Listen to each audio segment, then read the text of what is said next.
शांति। आज की मुरली से हमने प्रश्न उठाया है कि तुम्हारी इस सच की बेड़ी को तूफान क्यों लगते हैं। तुम्हारी नाव पे इतने ज़्यादा तूफान क्यों आते हैं। अर्थात कहने का ये तात्पर्य है, जब हम सच्चाई का रास्ता अपनाते हैं तो हमारे जीवन में फिर संघर्ष क्यों शुरू हो जाते हैं। जब तक हम बुराई के रास्ते पर होते हैं हमारे जीवन में इतने संघर्ष होते ही नहीं हैं, और यदि आते हैं तो हमें इतना प्रभावित नहीं कर पाते हैं। परंतु जब हम ज्ञान को धारण करते हैं तो ऐसा लगता है कि हमारी जीवन की समस्या ख़त्म ही नहीं होती है। तो आज हम जानेंगे कि इसमें कितनी सत्यता है।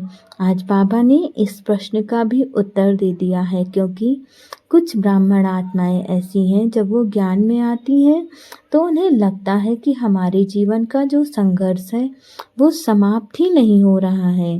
तो बाबा ने उत्तर बताया है, क्योंकि इस समय आर्टिफिशियल बहुत निकल पड़े हैं। कोई अपने को भगवान कहते हैं, कोई रिद्धि सिद्धि दिखाते हैं।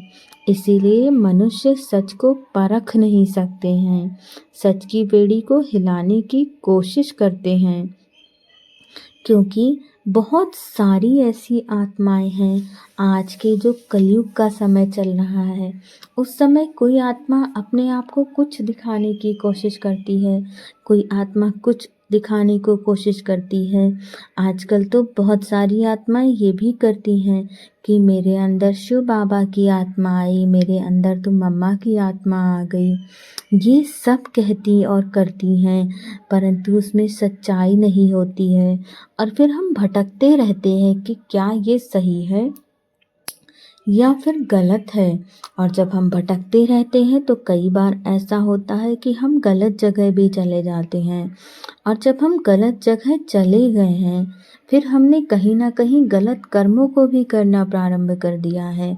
क्योंकि जब हम ऐसे माहौल में पहुंच जाते हैं वहाँ पर सही को गलत बना दिया जाता है और गलत को सही बना दिया जाता है। हम अंतर ही नहीं कर पाते हैं कि ये सही है या गलत है। और जब हमने गलत करना प्रारंभ कर दिया तो उसका परिणाम भी तो गलत ही आएगा, फिर क्यों उसका परिणाम अच्छा आएगा। इसीलिए हमें परखने की ताकत होनी चाहिए, और हमारे अंदर परखने की ताकत तभी भरेगी जब हमारे अंदर योग बल की शक्ति होगी। परंतु तुम जानते हो कि हमारी सच की नाव कभी डूब ही नहीं सकती है, क्योंकि हमने तो योग बल की शक्ति जमा कर रखी है।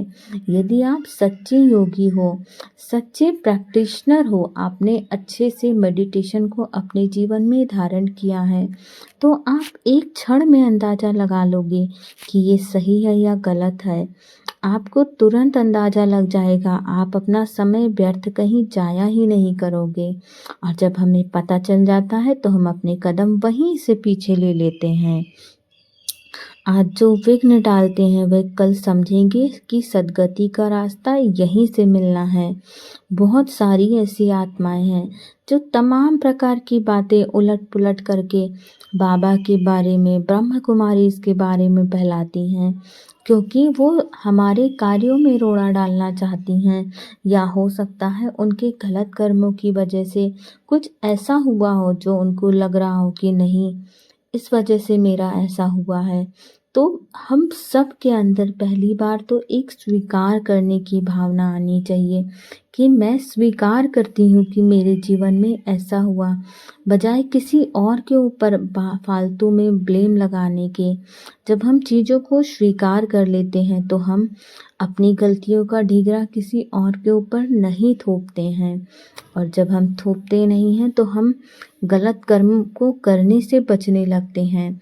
एक तो जो हमने पहले किया उसको हम एक्सेप्ट करना जान जाते हैं, और दूसरी बात अब हमारे अंदर अवेयरनेस भी आ जाती है कि नहीं, जो हुआ सो हुआ, अब हमें बुरे कर्म नहीं बनाने हैं। तो हमें ऐसी आत्माओं से बचना है, स्वयं को बचाना है और अन्यों को भी बचाना है। वो कल समझ जाएंगे कि यही सद्गति का रास्ता है, परंतु उस समय हमें सजग होने की आवश्यकता है।